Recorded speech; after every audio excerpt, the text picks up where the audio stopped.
देखिए आपका संविदा नियम में सेक्शन 11 समाप्त हो गया था और सेक्शन 11 जो पढ़ाया गया था आपका कि जो माइनर है यानी कि अवयस्क है उसके द्वारा किए गए करार का नेचर या प्रकृति बताइए।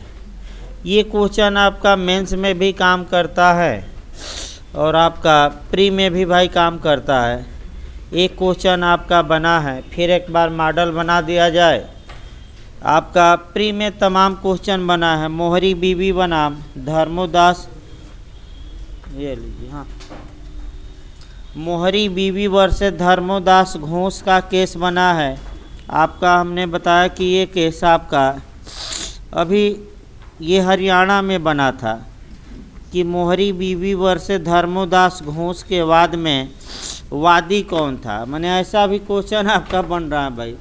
तो वादी कौन था आपका? धर्मोदास घोष। यानी कि मुकदमा किसने किया था? धर्मोदास घोष ने। इसके बाद आपका एमपी में ब्याज की दर पूछा गया है कि कितने ब्याज पर आपका बंधक रखा था पैसा लेकर। तो वह भी याद रखना कितना % ब्याज बताया गया था, 12।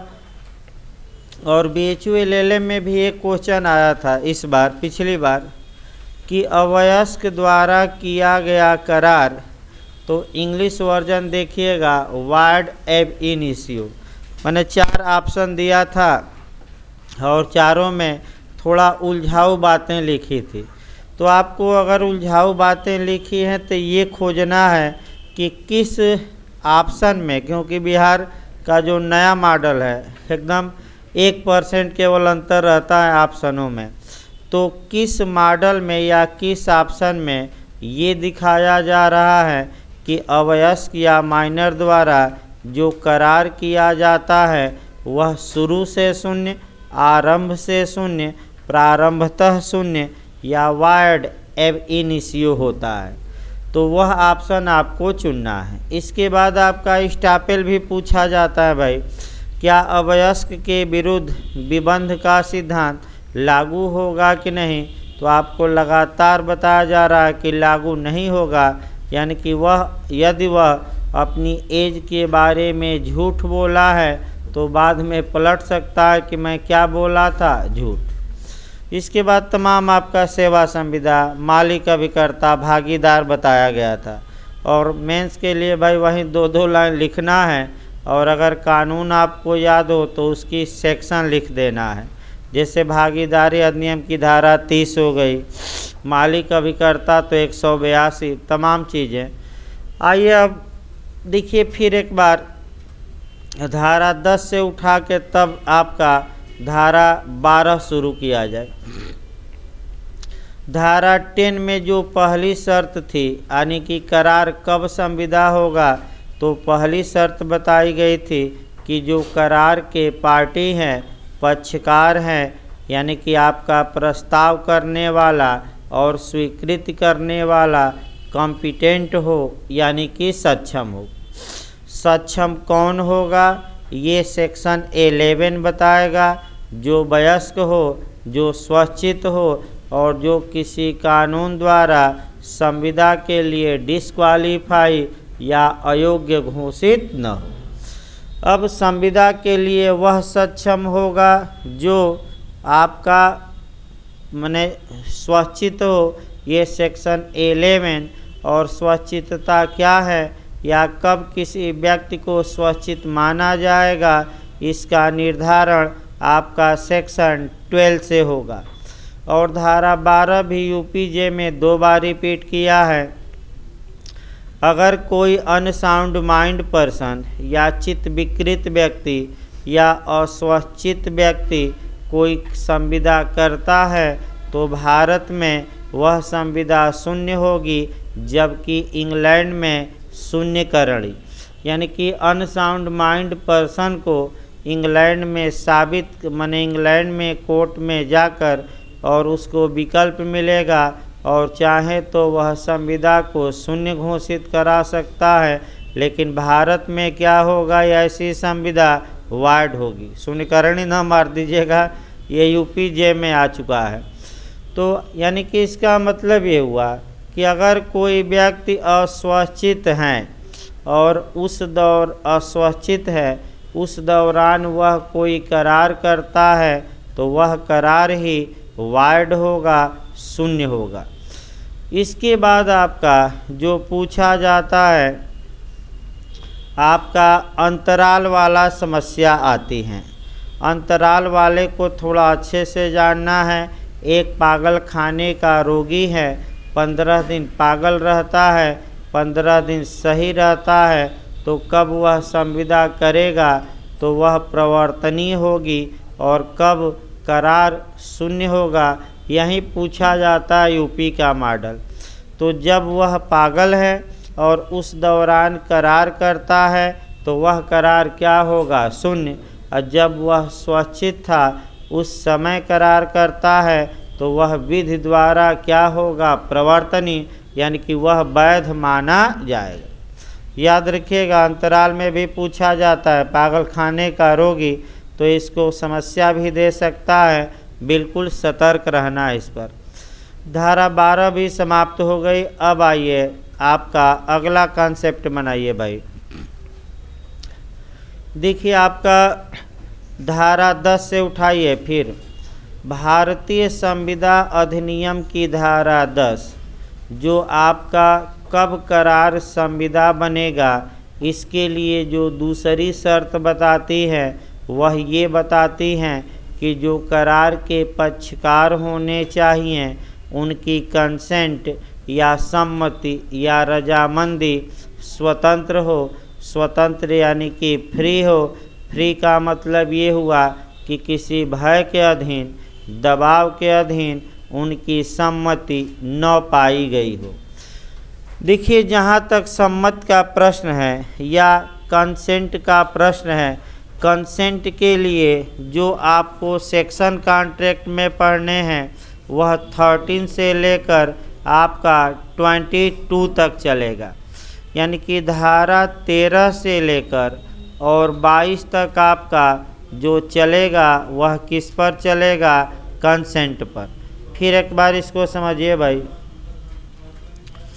भारतीय संविदा अधिनियम की धारा 10 ये बताती हैं कि कोई करार संविदा तभी बनेगा जब पहली शर्त क्या है कि संविदा के करार के पक्षकार सक्षम हो। तो सक्षम 2 दिन बताया गया, सक्षम कौन है अभी बताया गया।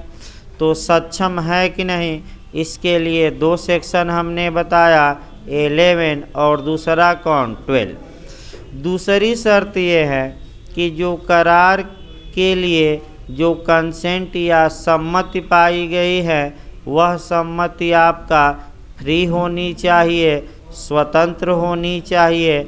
इस विषय पर जो संविदा अधिनियम में प्रावधान है वह धारा 13 से लेकर 22 तक में है।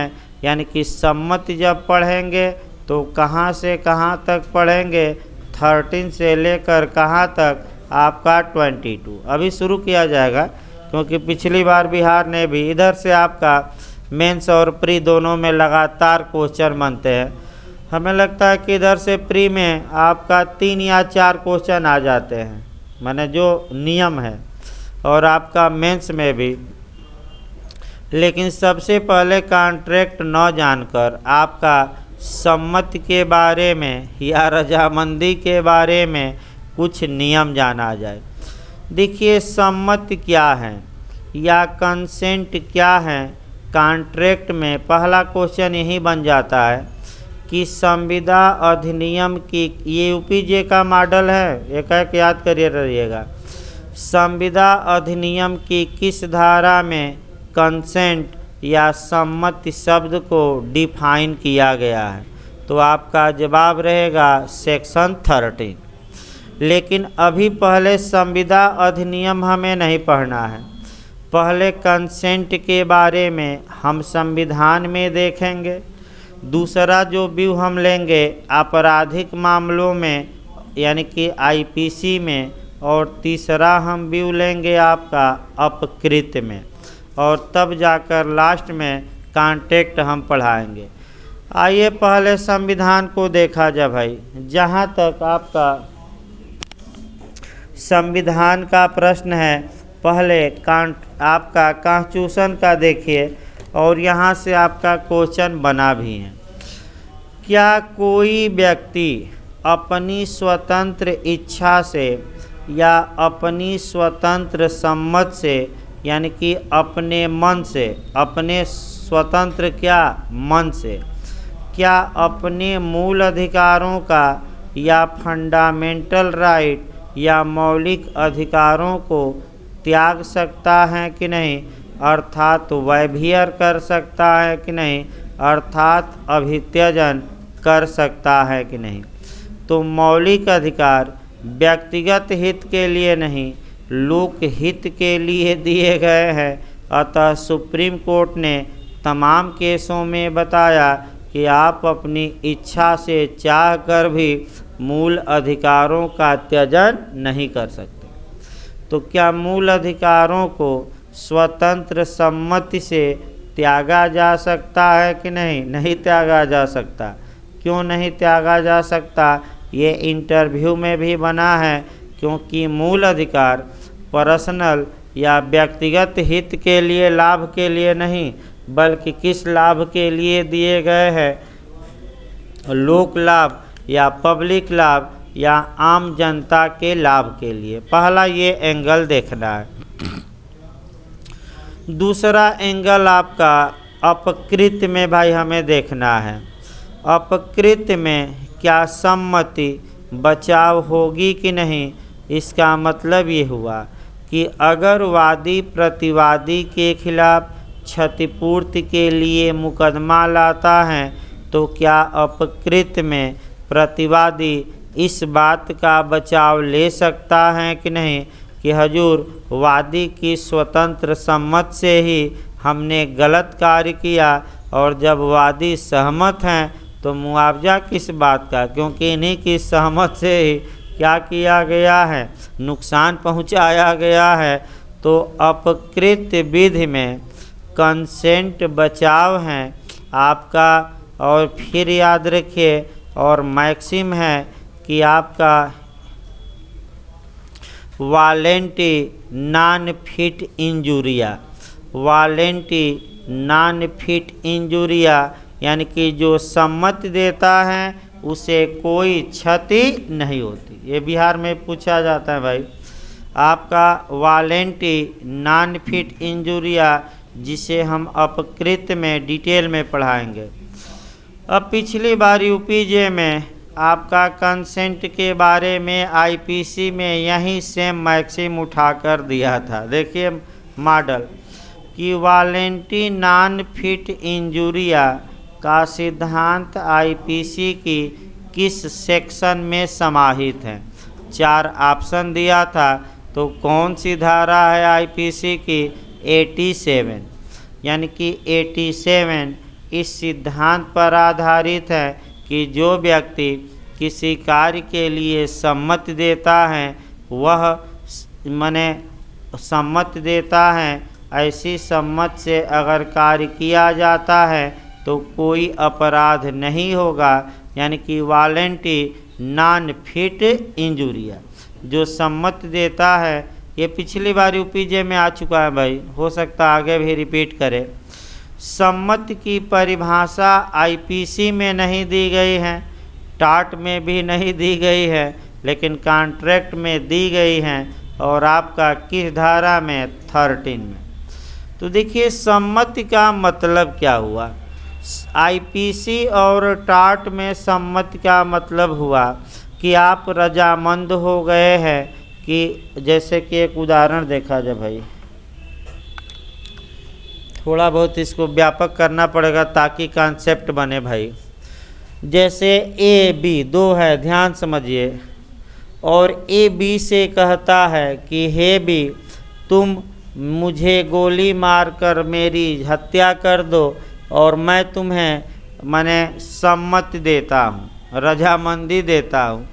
इसका मतलब ये हुआ कि ए ने बी को अनुमति दी है कि हे बी, तुम मेरे प्रति कोई कार्यालोप करो, और जो कार्यालोप से नुकसान होगा उसे मैं बर्दाश्त करूँगा, या उसे मैं क्या करूँगा, सहन करूँगा। तो ये कहा जाता है कि ए ने बी को क्या दी हैं, सम्मत। लेकिन फिर याद रखिए, जहाँ तक आपराधिक विधि की बात है, सम्मति सदैव बचाव नहीं है। याद है, सम्मति या कंसेंट सदैव बचाव नहीं है। आपका गंभीर अपराधों में, जैसे हत्या का मामला, घोर उपहत का मामला, गर्भपात का मामला, ये लोक न्यूसेंस का मामला, भले इसमें कार्य सम्मत से ही किया जाए, लेकिन आपका अभियुक्त बचाव का हकदार नहीं होगा। यानी कि सभी अपराधों में सम्मति बचाव नहीं है। वॉलंटरी नॉन फिट इंजुरिया सभी अपराधों में काम नहीं करती। तो आगे बताया जाएगा। आईपीसी बताते समय अब उतना संभव नहीं है डिटेल में यहाँ बताना, लेकिन संपत्ति संबंधित सभी अपराधों में सम्मति बचाव जरूर है। अब आ जाइए आप संविधान हल्का सा देख लिए। अपकृत भी बता दिया गया। आईपीसी में सम्मति के बारे में प्रावधान 87 से लेकर 92 तक है। कहाँ से कहाँ तक? 87 से लेकर 92 तक सम्मत के बारे में।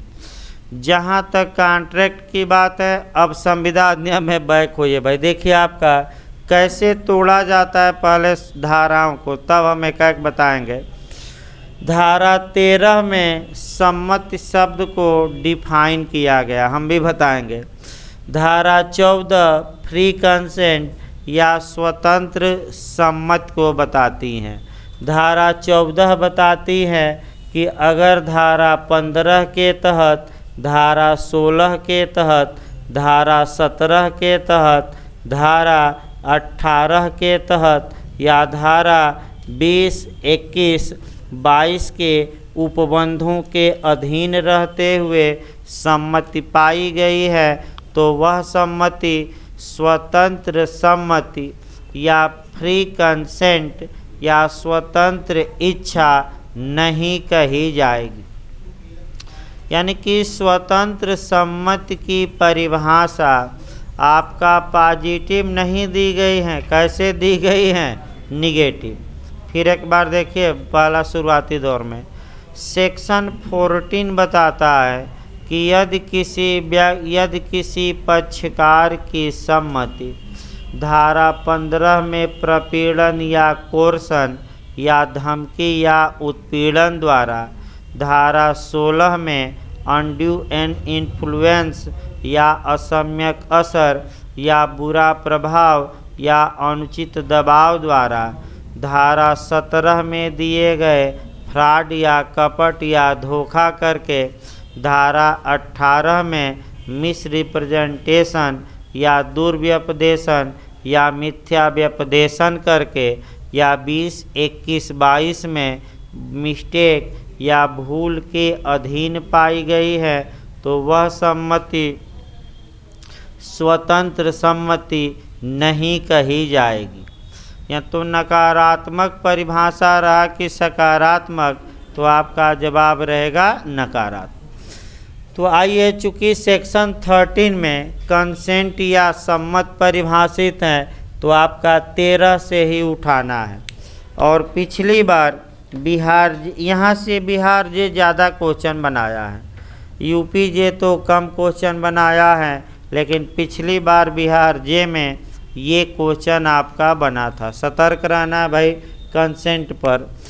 जब संविदा के माने दो या दो से जो अधिक पक्षकार हैं, कम से कम 2 पक्षकार होते हैं। जब 2 या 2 से अधिक व्यक्ति, हम व्यक्ति बता चुके थे कि संविदा में व्यक्ति का मतलब या तो प्राकृतिक व्यक्ति या विधिक व्यक्ति, माने कंपनी इत्यादि। कंपनियां भी संविदा कर सकती है, ये ना समझिएगा कि केवल हम ही लोग। जब 2 या 2 से अधिक व्यक्ति एक बात पर और एक भाव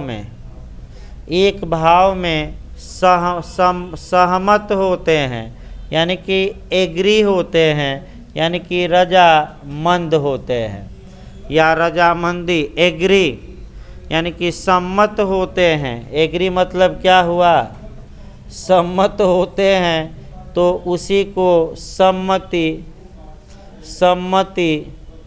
या कंसेंट कहा जाता है। फिर एक बार देखिए,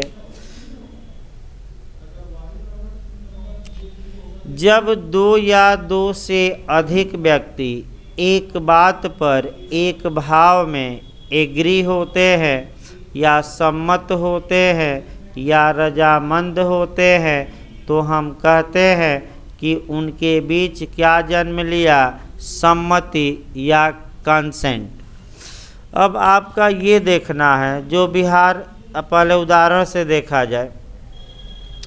एक बात का मतलब हुआ सेम आपका थिंग्स, और एक भाव का मतलब हुआ सेम सेंस। अब बिहार आयोग ने जो क्वेश्चन बनाया कि भाई आपका सम्मति कब कही जाएगी, तो 4 ऑप्शन दिया। एक बात पर रजामंद होना, एक भाव पर रजामंद होना, एक बात या एक भाव में रजामंद होना, और अंतिम दिया एक बात पर तथा एक भाव में सम्मत होना या रजामंद होना। तो हमने क्या लिखवाया है, सम्मति कब कही जाएगी, जब 2 या 2 से अधिक व्यक्ति सेम थिंग्स पर क्या रखते हों, सेम सेंस रखते हों, समान भाव रखते हों। बीच में और लगाइएगा, या तथा या ना मार दीजिएगा। बार बार यही क्वेश्चन बन रहा है कि बीच में या रहेगा कि और रहेगा, तो क्या रहेगा, और। यानी कि एक बात तथा एक भाव, ये गलत ना हो, बिहार यही हल्का सा फंसाया था। याद 4 ऑप्शन दिया और कई लोग गलत करके आए। अब 1-2 उदाहरण देखिए कि एक बात पर एक भाव का मतलब क्या हुआ। ध्यान से देखिए, ए ने बी से कहा कि हे बी, मैं अपना तुम्हें घोड़ा बेचूंगा और 500 रुपया में। तो कब कहा जाएगा कि ए तथा बी सम्मत, माने इनके बीच कंसेंट जन्म ली है, या ये लोग सम्मति माने सम्मत हो गए हैं, रजामंद हो गए हैं। यानी कि कब कहा जाएगा कि ए तथा बी के बीच सम्मति उत्पन्न हो गई है। ध्यान से समझिएगा, जब ए तथा बी एक बात पर का मतलब इस उदाहरण में हुआ, ए भी जानता है कि यही घोड़ा बेचना है, और बी भी जानता है कि हमें यही घोड़ा क्या करना है, खरीदना। तो ये सेम थिंग्स हुआ, या एक चीज़ हुई, या एक वस्तु हुई। लेकिन केवल इसी से कंसेंट नहीं जन्म लेगा। एक और बात नीचे बताई गई है, एक बात पर तो रजामंदी हो ही, इसी के साथ है क्या हो, रजामंदी। एक भाव में भी हो तो भाव दिखला दिया जाए। ए ने कितना दाम बताया है, 500, और बी 500 रुपये में खरीदने के लिए क्या हो गया है, तैयार। तो आप लोग खुद बताइए, एक बात तथा एक भाव हो गया कि नहीं, कि अलग अलग हुआ। तो जब ऐसा हो गया तो हम मानेंगे कि ए तथा बी के बीच कंसेंट जन्म ले लिया, यानी कि क्या जन्म ले ली, सम्मत। अब आगे आइए, इसी उदाहरण को थोड़ा चेंज कर दिया जाए। ए ने कहा कि हे बी, मैं घोड़ा तुम्हें बेचूंगा 500 रुपये में, लेकिन बी ने कहा कि हम इस घोड़े को 500 रुपये में नहीं बल्कि कितने रुपए में खरीदेंगे, 400। तो बताइए, क्या कंसेंट या सम्मति या एक बात पर एक भाव में दोनों रजामंद है कि नहीं, तो करार का निर्माण होगा कि नहीं, नहीं। यानी कि सम्मति, अब अगला कंसेप्ट बनाइए, सही बता रहा है कि करार का निर्माण नहीं होगा।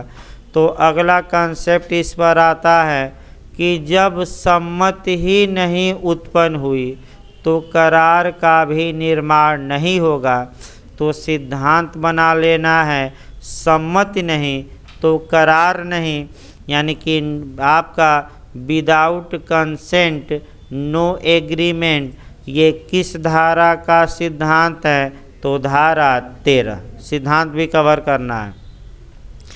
अगला जो क्वेश्चन बनता है कंसेंसस एड आइडम, याद रखिएगा कंसेंसस एड आइडम खूब पूछा जाता है, ये गलत नो भाई हैं उसमें नोट्स में भी।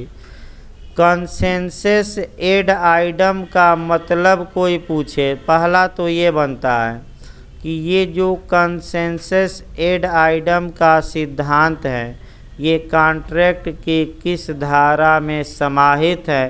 तो कौन सी धारा मारेंगे?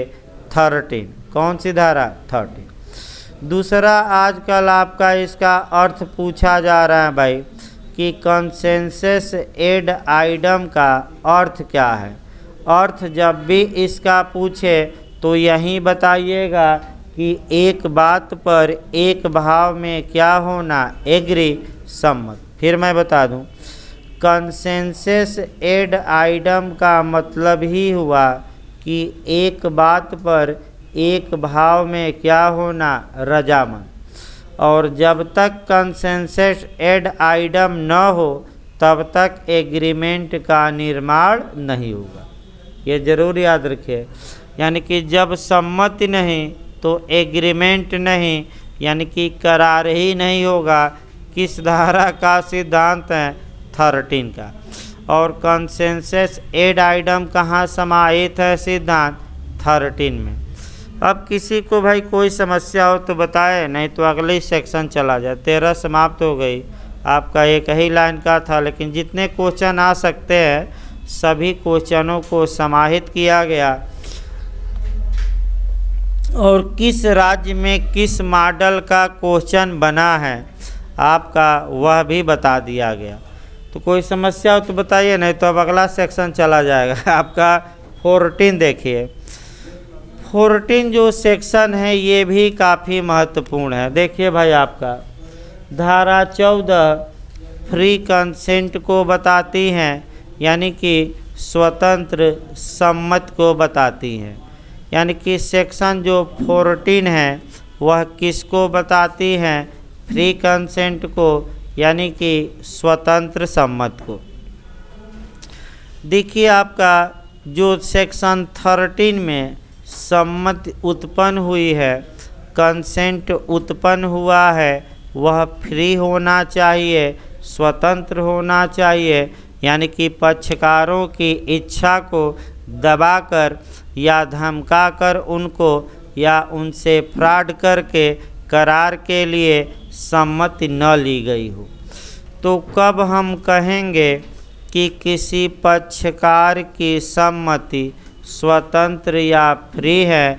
तो स्वतंत्र, ये यूपीजे में आ चुका है भाई कि फ्री कंसेंट कॉन्ट्रैक्ट की किस सेक्शन में परिभाषित है? तो सेक्शन रट कर जाना पड़ेगा। कौन सी धारा में? 14 में। निगेटिव परिभाषा दी गई है कि पॉजिटिव, निगेटिव। नकारात्मक बात क्या की गई है? तो अब देखिए मैं धारा 14 को तोड़ रहा हूँ। क्या किया गया भाई, यानी कि कहा क्या गया है? यदि धारा 15 या 15 के तहत प्रपीड़न द्वारा किसी की सम्मत पाई गई है या धारा 16 में असम्यक असर द्वारा या धारा 17 में फ्रॉड द्वारा, कपट द्वारा या सेक्शन 18 में मिसरिप्रेजेंटेशन द्वारा, अर्थात आपका मिथ्या व्यपदेशन या दुर्व्यपदेशन द्वारा। तो पहला नियम है कि वह सम्मति स्वतंत्र सम्मति नहीं मानी जाएगी। अब अगर ऐसे सम्मत पाई गई हैं तो प्रपीड़न से सम्मत पाई गई हैं तो उसका प्रभाव किस धारा में दिया गया है? 19 में। असम्यक असर से सम्मत पाई गई है तो उसका इफेक्ट क्या होगा? 19A में। कपट से सम्मत पाई गई हैं तो इसका प्रभाव 19 में, और मिसरिप्रेजेंटेशन से पाई गई हैं तो इसका प्रभाव भी क्या है 19 में। यानी कि इसका मतलब ये हुआ कि जब 15 पढ़िएगा तो आप इसी के साथ कौन सी धारा पढ़ेंगे 19। 16 पढ़िएगा तो कौन सी धारा 19 से 17 पढ़ेंगे तो कौन सी धारा 19 और 18 भी पढ़ेंगे तो 19। तो अब आइए, अगर इन 4 धाराओं के तहत किसी व्यक्ति की किसी संविदा के पक्षकार की सम्मति पाई गई है तो वह सम्मति स्वतंत्र नहीं कही जाएगी, और इस स्वतंत्र सम्मति के अभाव का इफेक्ट क्या होगा, परिणाम क्या होगा, तो ऐसी संविदा वाइडेबल होगी, शून्यकरणी होगी। और इसी बार बिहार जे में ये क्वेश्चन आया भी था कि शून्यकरणीय संविदा का मतलब क्या हुआ, एक क्वेश्चन आया था बिहार जे में। तो मैं लगातार बता रहा हूँ कि जहाँ की एक पक्षकार को केवल क्या मिलता है विकल्प, या तो वह संविदा को प्रवर्तित कराए या न्यायालय से मांग करे कि ये संविदा शून्य घोषित की जाए, रद्द की जाए। तो बताइए दोनों पक्षकारों को विकल्प मिलता है कि एक? तो जब एक को मिलेगा तो उस संविदा को हम क्या कहेंगे, वाइडेबल, शून्यकरणी। और इसी बार बिहार जे में आया भी था एक क्वेश्चन, ये नहीं कि नहीं आया, आपका दे दिया था जो मैं कोटेशन बता रहा हूँ, और पूछा था कि एक ऐसी संविदा है शून्य है, वैध है, शून्यकरणी है, इनमें से कोई नहीं। जो मैं वाक्य बताया ये दिया और नीचे 3 ऑप्शन दिया, तो ये संविदा कैसी होगी, शून्यकरणी। तो आपका फिर एक बार देखा जाए भाई, एक उदाहरण कम से कम बताकर तब सेक्शन शुरू किया जाएगा, लेकिन धारा बता दिया जाए फिर एक बार। और अगर धारा 20, 21, 22 में जो मिस्टेक हैं या भूल हैं या मिस्टेक हैं, अगर मिस्टेक के कारण आपका सम्मति हुई है तो ऐसी दशा में धारा 20 के तहत क्या प्रभाव होगा, तो करार शून्य होगा। 21 के तहत अलग प्रभाव हैं और 22 के तहत अलग, यानी कि ये सेक्शन तोड़ा जाएगा तब प्रभाव डिटेल में चलेगा। लेकिन एक लाइन अभी याद रखिए कि अगर सेक्शन 20 और 22 के तहत मिस्टेक के कारण किसी की सम्मति पाई गई है तो वह सम्मति भी, यानी कि वह कंसेंट भी स्वतंत्र नहीं कही जाएगी, और इसका प्रभाव अलग न देकर उन्हीं धाराओं में दिया गया है। तो हम धाराएं बताएंगे, अर्थात अब देखिए आपका क्वेश्चन का मॉडल क्या बनता है भाई। स्वतंत्र सम्मति के अभाव में की गई संविदा का परिणाम क्या होता है, तो आपको हमने बताया 15, 16, 17, 18 के तहत वह संविदा शून्यकरणी होगी। लेकिन अगर मिस्टेक हो गया है धारा 20 में तो वह करार ही क्या होगा, शून्य। हेलो हेलो बताइए हो।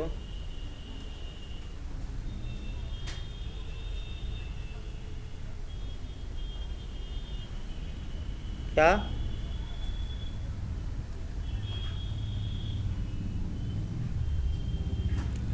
अभी आवाज़ आने, अभी हम आपको आधा घंटा में कॉल बैक करते हैं।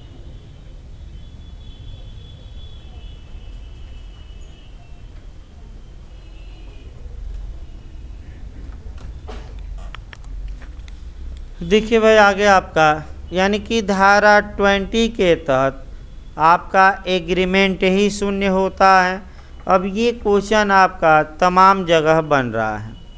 वैसे लीगल भाषा में देखा जाए तो संविदा शून्यकरणी और करार शून्य होगा, लेकिन अब उतना लीगल भाषा आपका न तो बिहार एडाप्ट कर रहा है, न अन्य आपका कह सकते हैं आयोग, क्योंकि अभी आपने बिहार में देखा कि आपका प्रतिफल के बिना संविदा दे दिया था कि प्रतिफल के बिना संविदा क्या होगी, तो ये सही बात है कि सेक्शन 25 में ये संविदा नहीं बल्कि क्या शून्य होता है, करार। लेकिन बिहार आयोग संविदा को ही क्या मान लिया, शून्य। तो भाई थोड़ा बहुत करार संविदा में अंतर है, लेकिन कभी काल आयोग दोनों को मिक्स कर दे रहे हैं, ये सही नहीं है। अगर एग्रीमेंट है तो वहाँ क्या लिखिए, एग्रीमेंट। लेकिन लोग मार कर आए थे, अब क्या करें, कोई ऑप्शने नहीं था, वैध बना नहीं सकते थे, तो शून्य मार कर आए। और बिहार आयोग ने भी क्या माना, शून्य ही माना। लेकिन आपका पहले पूरा पढ़ा दिया जाए, आपका 15 से लेकर और आपका कह सकते हैं कि 22 तक, तब हम इसका प्रभाव डिटेल में बताएंगे। अब देखिए भाई, आपका जो पढ़ना कहाँ से है, आपका सेक्शन 15 से शुरू करना है, 14 समाप्त हो गया। धारा 15 ये बताती है कि अगर किसी संविदा के किसी पक्षकार की सम्मति कोर्सन द्वारा या उत्पीड़न द्वारा या प्रपीड़न द्वारा या धमकी द्वारा, 4 शब्द मैं बता रहा हूँ, या तो धमकी द्वारा या कोर्सन द्वारा या उत्पीड़न द्वारा या प्रपीड़न द्वारा प्राप्त की गई है, तो वह सम्मति स्वतंत्र सम्मति नहीं कही जाएगी। और आपका जब भी पहले कोरिलेट करना है भाई, धारा 15 अभी बैरक न पढ़िए, पहले आपका कोरिलेट करिए, तब आपका पढ़ा जाएगा बैरक। जब भी सेक्शन 15 आप पढ़िए, मैं बता दूं, संविदा नियम अभी छोड़ दीजिए पूरा, इसके पहले की धारा आप 15 पढ़िए, आईपीसी की धारा 383 को पढ़िएगा और आईपीसी की धारा कम से कम 503 को पढ़िएगा। देखिए, आपका पूछा भी गया था, अभी बिहार में एपीओ में बना था भाई, 383 बना था आईपीसी। एक्सटॉर्शन या आपका कह सकते हैं उद्यापन, एक्सटॉर्शन या उद्यापन कहाँ परिभाषित हैं, बिहार एपीओ में ये क्वेश्चन बना था, तो आईपीसी की धारा में 383। देखिए, एक्सटॉर्शन में इसी के समान धारा 15 है, इसीलिए बताया जा रहा है। एक्सटॉर्शन या उद्यापन में होता क्या है, कोई व्यक्ति किसी दूसरे व्यक्ति को क्षति का भय दिखाता है, क्षति का भय दिखाता है और उस दूसरे व्यक्ति से या किसी अन्य व्यक्ति से कहता है कि या तो कोई धन दे दो या कोई मूल्य माने कोई साइन कर दो, अंगूठा लगा दो या कोई मूल्यवान प्रतिभूति दे दो, जिसे हम बाद में धन के रूप में कन्वर्ट कर सकें।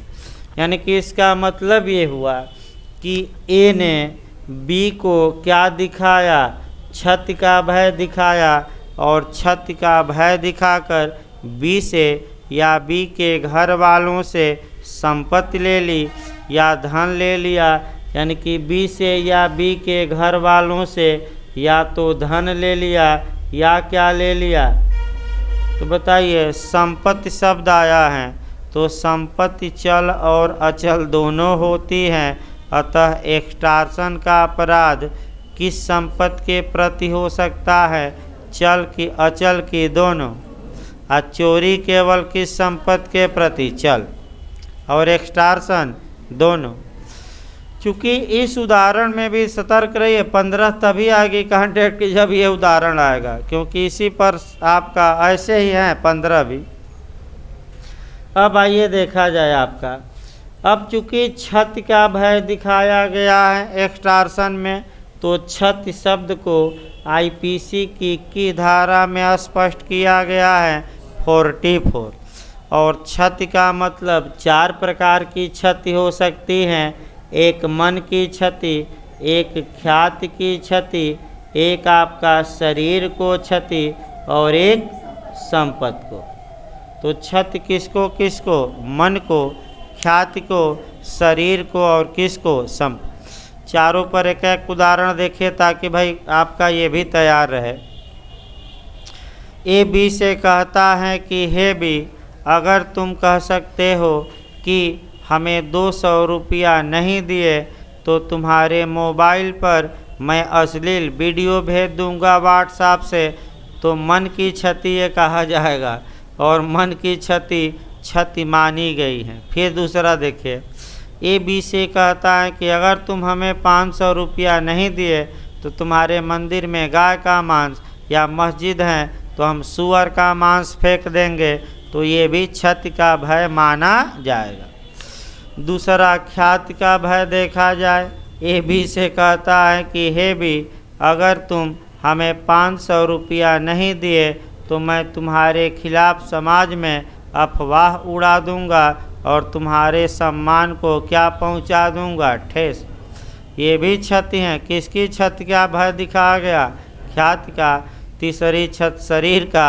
शरीर पढ़ना है तो आईपीसी का अध्याय 16 299 से लेकर कहाँ तक 376 तक, नहीं 377 तक पूरा शरीर को तो ही नुकसान पहुंचाया जा रहा है। और संपत्ति पढ़ना है तो आईपीसी का अध्याय 17 और संपत्ति वाला ही अपराध चल रहा है।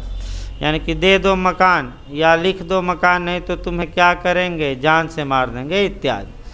यानी कि एक्सटॉर्शन में होता क्या है कि एक पक्षकार दूसरे पक्षकार को क्षति का भय दिखाता है और क्षति का भय दिखाकर कोई धन ले लेता है या आपका संपत्ति लेता है या वैल्यूएबल सिक्योरिटी या मूल्यवान प्रतिभूति, यानी कि जिसका क्या हो, कुछ मूल्य हो, ले लेता है।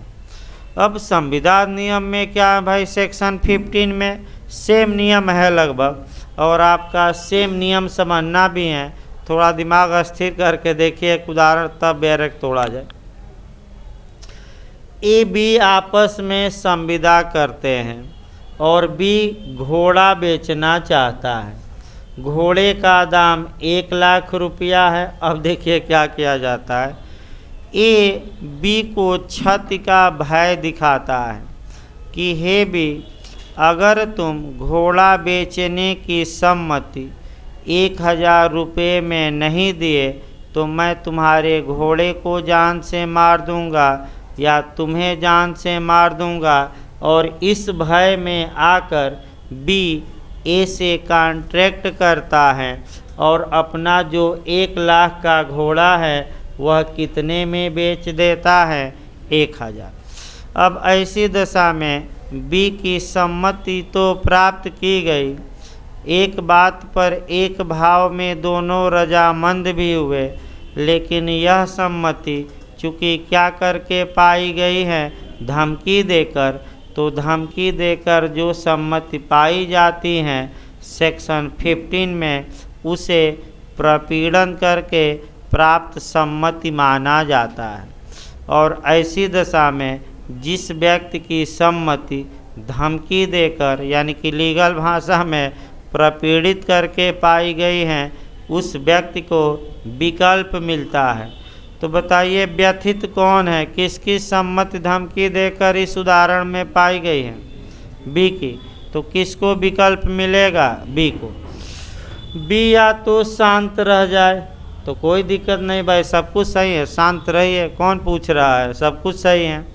या बी कोर्ट में जा सकता है और न्यायालय में जाकर ये कह सकता है कि हजूर हमारी सम्मति स्वतंत्र नहीं थी, जान से मारने की धमकी देकर इन्होंने क्या किया, ये मकान लिखवा घोड़ा ले लिया, अतः इस संविदा को रद्द किया जाए और मुझे मेरा घोड़ा क्या किया जाए, वापस। तो किसको विकल्प मिला, दोनों को कि एक को? तो जैसे ही ऑप्शन मिलेगा एक को, दिमाग में बैठा लीजिए भाई नए लोग, वह जो कॉन्ट्रैक्ट होगा उसी को एक लाइन में हम क्या कहेंगे, वाइडेबल कॉन्ट्रैक्ट या शून्यकरणीय संविदा। शून्यकरणीय संविदा तब तक वैध होती है जब तक न्यायालय द्वारा उसे शून्य घोषित न कर दिया जाए। मैं बता दूं, जो गुंडे, बदमाश, मवाली या जो बड़े बड़े नेता हैं, माफिया कहिए, ज़्यादातर नेता माफिया ही हैं, आप हर एक जगह देख, उनका काम ही यही है कि अगर कोई बुजुर्ग है या गरीब हैं उसको धमकी दिया जाए, धमकी देकर कहा जाए कि तुम अपना मकान या ये प्लाट क्या करो, बेच दो, और आपका रोज़ तंग करेंगे, जान से मारने की धमकी देंगे और अंत में लिखवा लेते हैं मकान उकान ज़मीन।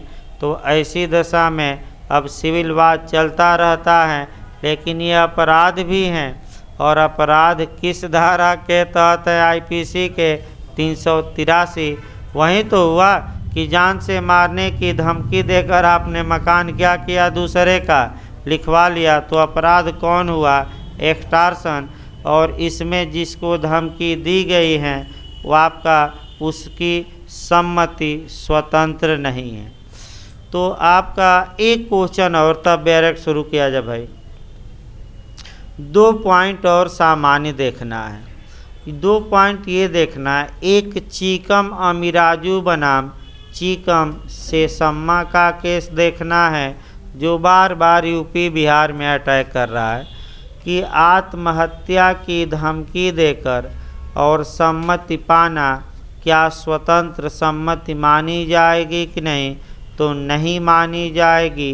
ये चीकम अमीराजू बनाम चीकम सेसम्मा के केस में स्पष्ट रूप से बता दिया गया। दूसरा जो भी उस पर देखना है वह ये देखना है कि सेक्शन 15 का जो एरिया है वह काफ़ी सीमित है। कैसे सीमित है? देखिए, धारा 15 केवल और केवल तब लागू होगी जब आईपीसी में वर्णित अपराधों को करने या करने की धमकी देकर सम्मति पाई गई है। अर्थात अगर अन्य कानून है और उसके तहत जो अपराध हैं उसको करने या करने की धमकी देकर अगर सम्मति पाई गई है तो धारा 15 में उसे कोर्सन नहीं माना जाएगा। ये एक कमी कहिए है। अब ये कमी क्यों रह गई भाई? इसलिए रह गई कि जब 1872 ईस्वी में आपका कॉन्ट्रैक्ट बनाया गया था, उस समय आईपीसी भी पहले बनी थी 1860 में, और 12 साल बाद ही आपका कॉन्ट्रैक्ट बना। कितने साल बाद? 12। अब लॉर्ड मैकाले जब आईपीसी बनाया तो आपका कॉन्ट्रैक्ट बनाने वालों ने ये सोचा कि भाई मुख्य कानून तो आपराधिक मामलों का कौन है? आईपीसी, इसलिए केवल आईपीसी को ही इसमें रखा। लेकिन वर्तमान में भारत में नए नए कानून तमाम बन चुके हैं, अतः विधि आयोग ने या लॉ कमीशन ने 1956 में सरकार को अपनी रिपोर्ट दी कि अब सेक्शन 15 में क्या कर लीजिए, सुधार, और सुधार करके जो स्पेशल लॉ या लोकल लॉ के तहत अपराध हैं उसको भी यहाँ क्या कर दीजिए, जोड़ दीजिए। लेकिन आज तक भाई सुधार नहीं हुआ। तो बेयर एक्ट की भाषा अब आइए, सामान्य बातें आपको बता दी गई। देखिए, आपका सबसे पहले बेयर एक्ट की भाषा देखी जाती है भाई, निकाल लीजिए, तब एक एक करके चला जाए। धारा 15 निकाल लीजिए, अब सही रहेगा भाई। देखिए आपका क्या किया गया, प्रपीड़न की परिभाषा या आपका कोर्सन या उत्पीड़न की परिभाषा। देखिए क्या कहा गया, प्रपीड़न इस आशय से कि किसी व्यक्ति से कोई करार कराया जाए। तो पहले 2 पक्षकार बना लिया जाए तब सही रहेगा। प्रपीड़न इस आशय से कि, यानी कि इरादा ये है कि किसी व्यक्ति से कोई एग्रीमेंट या करार क्या किया जाए, कराया जाए। क्या किया जाए? करार कराया।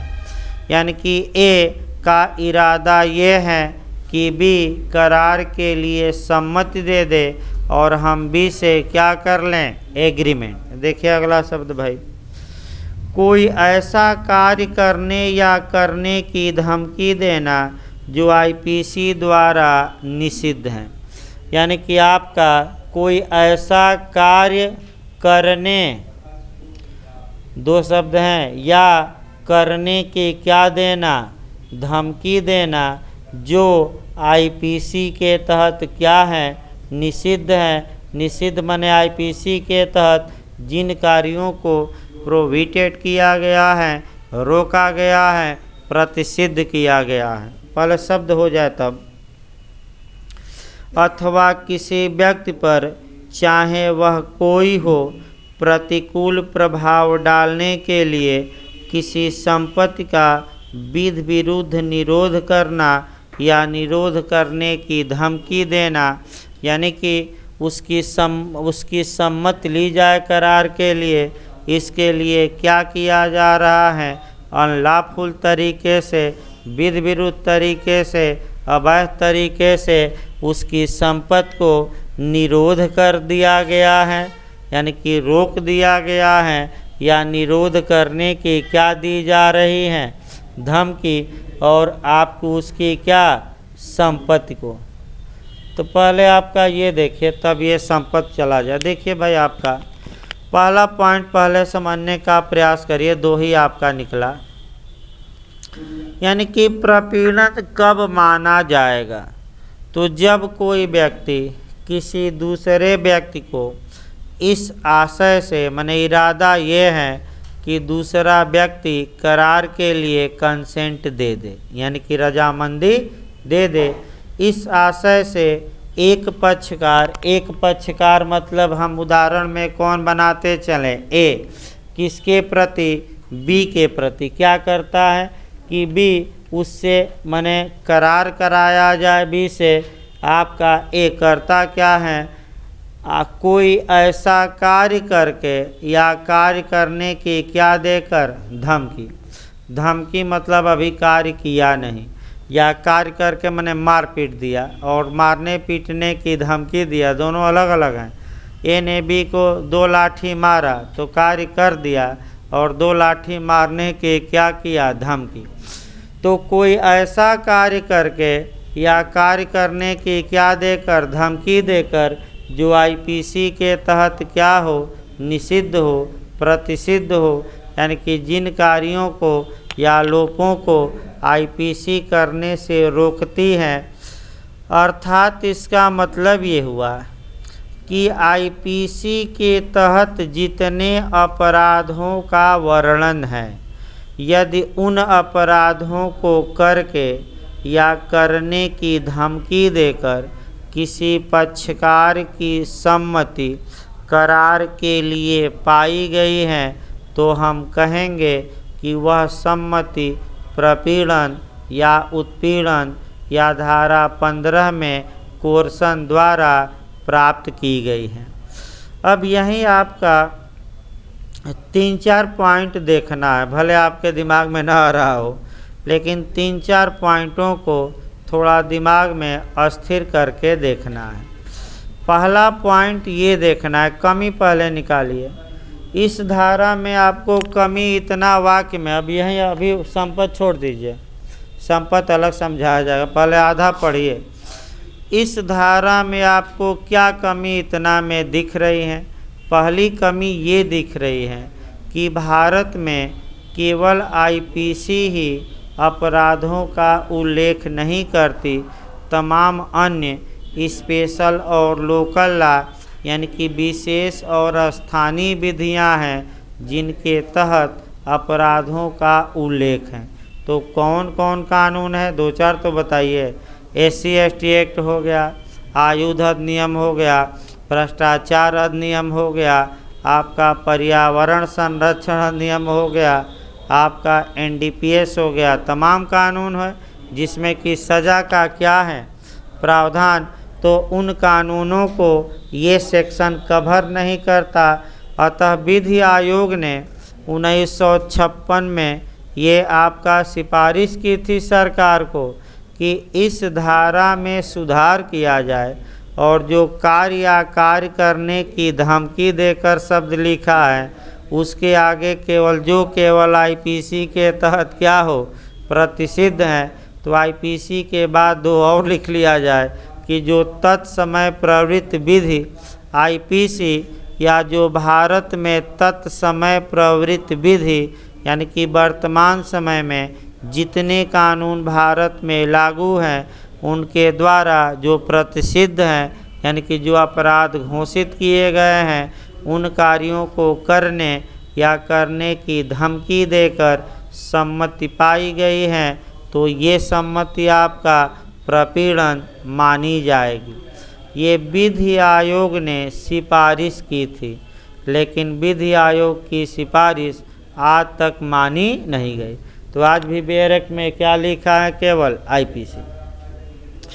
आईपीसी में जहाँ तक अपराध की बात है, आईपीसी में जो ऑफेंस शुरू होता है वह आपका 107 यानी कि 107 से शुरू होता है। किस धारा से? 107 से, और 511 तक यानी कि कुल मिलाकर एक लाइन लास्ट में यहाँ धारा आईपीसी की धारा 107 से लेकर और 511 तक जितने ऑफेंस हैं, जितने अपराध हैं, उनको करने या करने की धमकी दी गई है और इस इरादे से दी गई है कि दूसरा पक्षकार करार के लिए क्या दे दे, अपनी सम्मत। तो हम कहेंगे कि किसका प्रयोग करके सम्मत पाई गई है, प्रपीड़न की। अब 3-4 पॉइंट और देखना है। इसमें एक तो ये निकला, देखिए आपका देखना क्या है, जो पॉइंट आपको देखना है वह आपको सतर्क रहना है। पहला ये देखना है कि आत्महत्या की धमकी देकर अगर सम्मत पाई गई है तब क्या होगा। दूसरा आपका देखना है कि झूठा मुकदमा कायम करने की धमकी देकर सम्मत पाई गई। तीसरा आपका सत्य मुकदमा कायम करने की धमकी देकर क्या पाई गई है, आपका सम्मत पाई गई है। और चौथा आपका एक तो कानूनी बाध्यता, अगर कोई व्यक्ति कानूनी रूप से किसी कार्य को करने के लिए क्या है, बाध्य है, तो क्या उसे प्रपीड़न या कोर्सन माना जाएगा कि नहीं। 4 बिंदुओं पर यही आपका क्वेश्चन भाई बना भी है, एमपी से लेकर यूपी हर एक जगह। इसको मेंस में भी 4 पॉइंट डालने पड़ेंगे। तो आइए देखा जाए। पहला आपका आत्महत्या की धमकी देना। इसको देखिए, आत्महत्या की धमकी देने को 2 लाइन हम एक्स्ट्रा जाकर बताते हैं। देखिए आपका आईपीसी की धारा 309 के तहत आत्महत्या का प्रयास करना आपका दंडनीय बनाया गया है।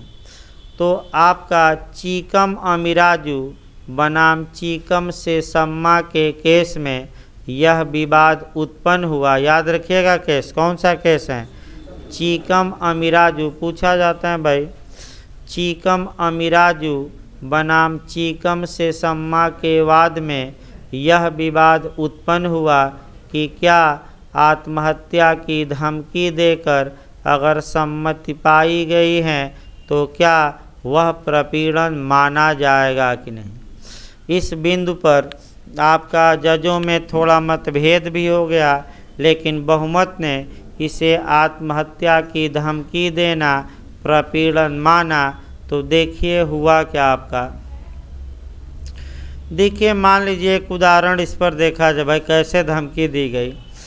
मान लीजिए कि पुत्र ने लोन लिया हो, ध्यान समझिए, पुत्र ने क्या लिया हो, लोन, और आपका पिता की संपत्ति है, बैंक वाले आ गए और पुत्र ने आपका पिता के सामने ही कहा कि अगर आपने अपना जो ये मकान है बैंक वालों को बंधक नहीं रखा तो मैं आत्महत्या कर लूँगा बैंक वाले भी बैठे हैं, पिता भी और पुत्र भी।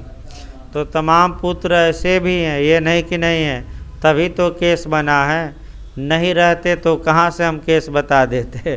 तो ऐसी दशा में सब लोग घेरे हुए हैं। पिता क्या करता, आपका सम्मति दे दिया और अपना मकान क्या कर दिया, बंधक रख दिया। तब बाद में पिता गया कोर्ट में कि हजूर हमारी सम्मति हमारे पुत्र ने आत्महत्या की धमकी देकर पाई है, अतः ये तो कोर्सन है, प्रपीड़न है और इस संविदा को ही रद्द किया जाए, यानी कि शून्य घोषित किया जाए। न्यायालय ने ये कहा कि ये संविदा शून्य है और बंधक विलेख को रद्द कर दिया। अब आपको दिमाग में ये लगाना चाहिए कि भाई धमकी तो पुत्र दिया था और सम्मति पिता की ली गई और पिता ने संविदा बैंक से की थी, तो सतर्क रहना है। ये हो सकता है कि आपका सम्मति के लिए धमकी कोई और दे रहा हो और करार किससे हो, किसी और से। ऐसा क्वेश्चन सीआरपीसी में भी बिहार में बना था, अपहरण में, यानी कि ऐसा भी आजकल क्वेश्चन बन रहा है। जैसे कि आपका एक्सटॉर्शन में बनता है, ए ने बी को क्षति का भय दिखाया और कहा कि पैसा सी के खाते में क्या कर देना, ट्रांसफ़र। तो पैसा स्वयं नहीं लिया बल्कि कहाँ भिजवा दिया, सी के खाते में।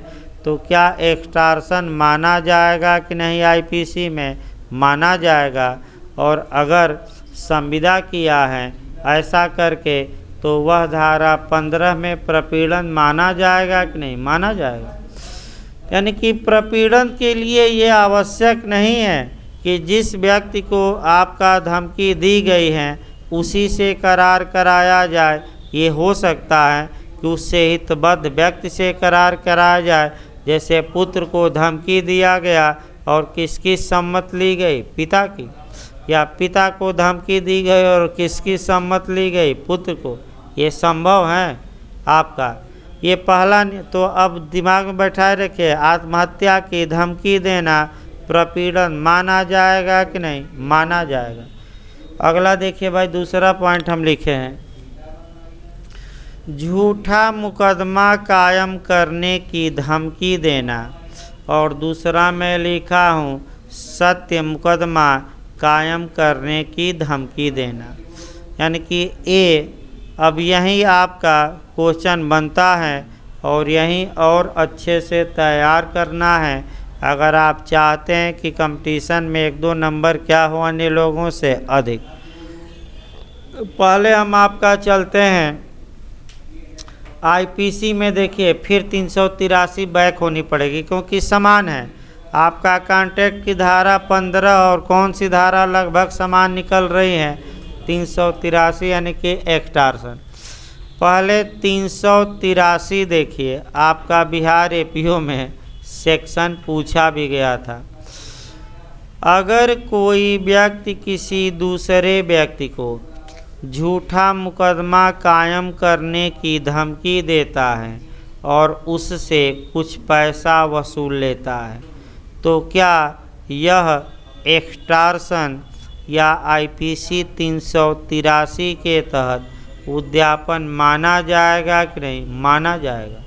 इसमें कोई शक नहीं, माना जाएगा कि नहीं, माना जाएगा। दूसरा ये भाई, अगर कोई व्यक्ति सही मुकदमा कायम करने की धमकी देकर किसी व्यक्ति से कुछ पैसा वसूल लेता है तो क्या इसे उद्यापन या एक्सटॉर्शन आईपीसी में माना जाएगा कि नहीं, माना जाएगा।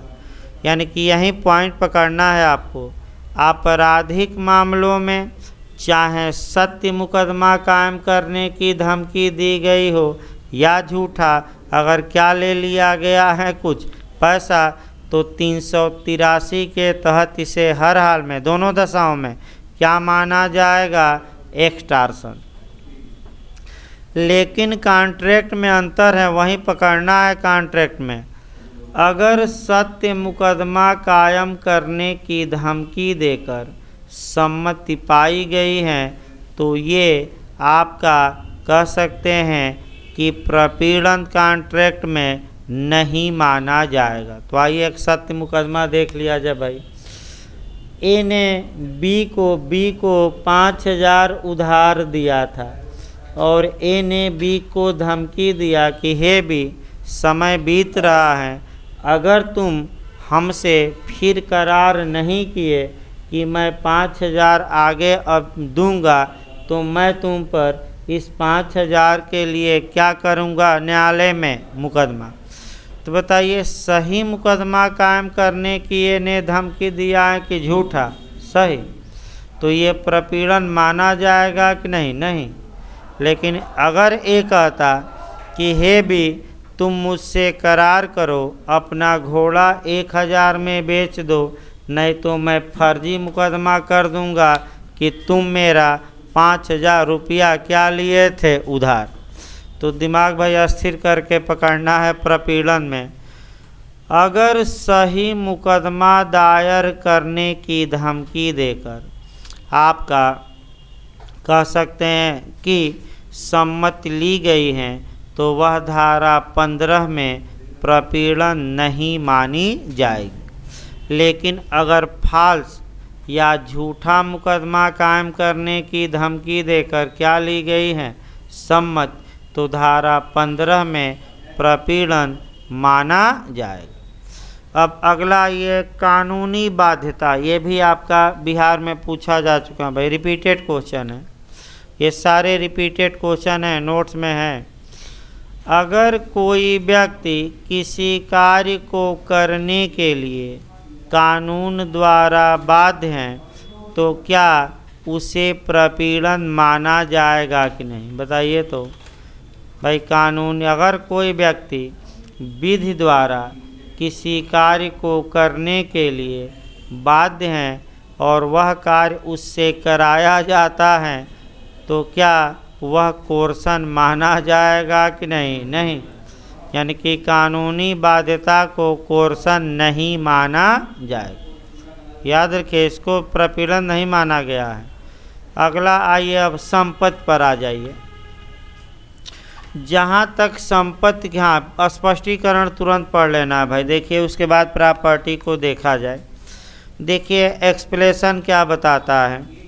यह तत्वहीन है कि जिस स्थान पर प्रपीड़न का प्रयोग किया जाता है वहाँ आईपीसी प्रवृत्त हैं या नहीं है। इसका मतलब ये हुआ कि जिस प्लेस पर प्रपीड़न किया गया है, यानी कि गलत अपराध किया गया या करने की क्या दी गई है धमकी, यह आवश्यक नहीं है कि उस स्थान पर आईपीसी क्या हो, लागू हो भी सकती हैं आईपीसी उस स्थान पर और लागू नहीं भी हो सकती हैं। इसके लिए एक इलस्ट्रेशन दिया गया है, तो दृष्टांत से ही इस बात को समझाया जाए अच्छे से। देखिए भाई, दृष्टांत भी बता दिया जाए तब आपका संपत्ति पर बैक हो जाए। देखिए क्या कहा गया है। खुले समुद्र में एक अंग्रेजी पोत पर ऐसा कार्य द्वारा जो आईपीसी के तहत आपराधिक अभित्रास की कोर्ट में आता है, यानी कि आईपीसी की धारा 503 के तहत आता है। कहाँ आपराधिक अभित्रास? 503 के तहत आता है। ख से को एक करार करता है, यानी कि इसका मतलब ये हुआ कि खुला समुद्र है। ध्यान से देखिए, खुला समुद्र है और ए बी को क्या करता है, धमकी देता है 503 आईपीसी वाला, और बी से क्या करता है, करार। तो खुले समुद्र में आपका अंग्रेजी पोत है, वहाँ आईपीसी लागू नहीं है, फिर भी प्रपीड़न माना जाएगा कि नहीं? माना जाएगा। और इस संविदा को बी भारत में आकर रद्द करा सकता है कि हमारी सम्मति धमकी देकर पाई गई। कोई दिक्कत नहीं, करा सकता है कि नहीं? करा सकता है। देखिए भाई आपका सेकंड पॉइंट देखिए आपका। देखिए अगला पॉइंट क्या कहता है। अथवा बेयर एक्ट को आधा अभी पढ़ाया गया था, आईपीसी वाला पोर्शन, अभी आधा बाकी है। अथवा करके देखिए बेयर एक्ट में जो बीच में शब्द है, अथवा किसी व्यक्ति पर चाहे वह कोई हो प्रतिकूल प्रभाव डालने के लिए किसी संपत्ति का विधि विरुद्ध निरोध करना या निरोध करने की धमकी देना।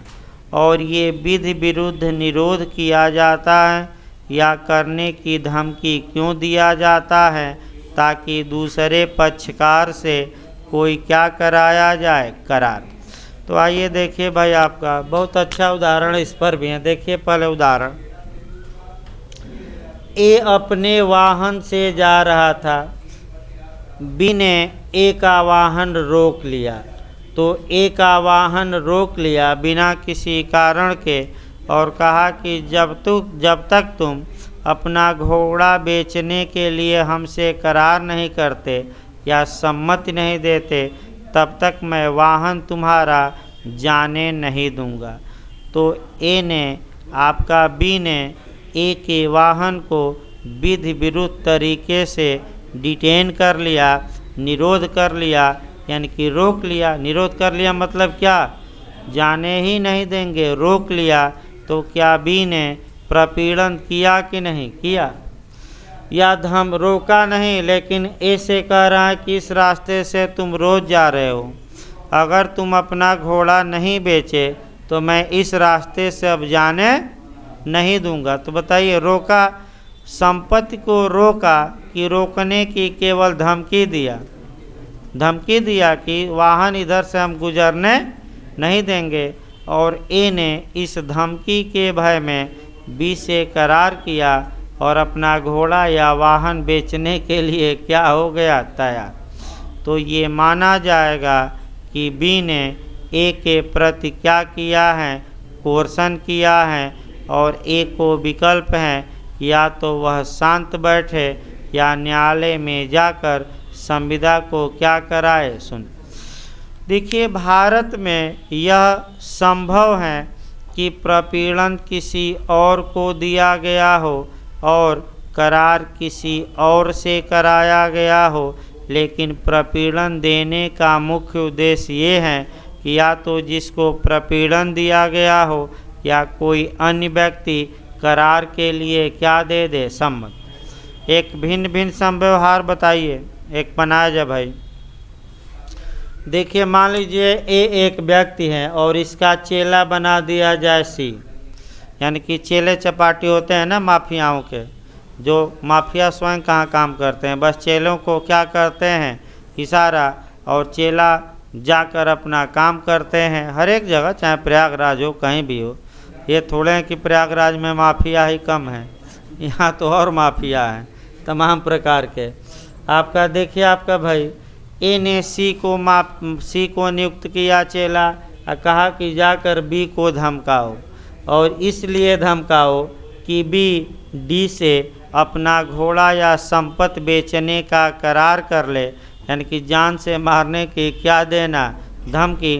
या ज़्यादातर फिल्मों में देखते हैं कि माफिया के चेले चपाटी बी के घर पहुंच गए और आसन लगाकर बैठ गए और कहा कि बोलो बेचोगे कि नहीं, तो ठोक कर ऊपर पहुंचा दें, यही तो कहते हैं। या बुला अपहरण करके घर लाएंगे, उसके बाद आपका कहेंगे कि साइन करो और अपना घोड़ा या मकान बेचो, और नहीं तो बताओ ऊपर पहुंचा दें। ये हमारे चेले चपाटी क्या हैं, ये जान पर खेल कर तुम्हें ऊपर पहुंचा देंगे, इसी का ये पैसा पाते हैं। इनको कोई आपका भय और डर कानून का नहीं है, और वकील साहब 4-5 लाख लेंगे तो क्या होंगे, जमानत दिलवा ही देंगे।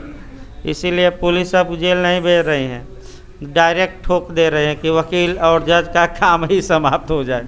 देखिए, इस समय यूपी में आपका जेल नहीं, डायरेक्ट ठोक दीजिए, ठोकिया जैसे, ताकि न बांस रहेगी न बांसुरी बजेगी। जब अभियुक्त जिंदा ही नहीं रहेगा तो किस बात का न्यायालय और किस बात का वकील साहब। इस समय ज़्यादा लोग ठोके जा रहे हैं, और क्यों? क्योंकि न्यायिक व्यवस्था ध्वस्त हो गई है, डेट पर डेट, और अभियुक्त ज़्यादा बाइज्जत क्या हो जा रहे हैं। तो वहीं टिट फॉर टैट का नियम चल रहा है, आपका जैसा को तैसा, यानी कि ठोकिया को क्या करिए, ठोक दीजिए। आगे देखिए भाई आपका, तो वाहन यानी कि इसका मतलब एक लाइन बताने का मतलब ये हुआ कि ये संभव है कि प्रपीड़न किसी और को दिया गया हो और करार किसी और से कराया गया हो, लेकिन आशय यही है प्रपीड़न देने का कि दूसरा व्यक्ति करार के लिए क्या दे दे, सम्मत। अब आगे बढ़ा जाए, आपका प्रभाव देखा जाए।